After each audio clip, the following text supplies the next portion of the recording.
Sir private దోపిడీ అట్లా ఉంటే సార్ ఈ 16 ఏళ్లుగా ఈ చట్టాన్ని పట్టించుకోకపోగా ప్రైవేట్ కార్పొరేట్ విద్యా సంస్థలన్నీ సార్ ఇప్పుడు పరిపాలిస్తున్నటువంటి చాలా మంది నాయకులవే ఉన్నాయి సార్. ఈ సభలో ఉన్నటువంటి చాలా మంది కూడా ప్రైవేట్ విద్యా సంస్థలు ఉన్నాయి సార్, ప్రైవేట్ కాలేజీలు ఉన్నాయి సార్. మరి ప్రైవేట్ వ్యవస్థ మన నాయకుల దగ్గర ఉన్న తర్వాత మనం ప్రభుత్వ విద్యను ఎట్లా బాగు చేసుకొస్తాం సార్? మనకి ఎట్లా ఇంటెన్షన్ ఉంటుంది సార్?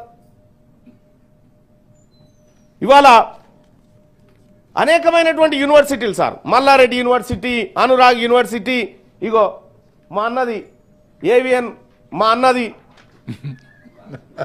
ఇగో మీ అన్నది యూనివర్సిటీ ఉందా, ఇగో డిపిఎస్, ఇగో డిపిఎస్, ఆ తర్వాత మా రవీందర్ రావు అన్నది గౌతమ్ జూనియర్ కాలేజ్. ఇవన్నీ మనమే మన నాయకులే ఇటువంటి ఉన్న తర్వాత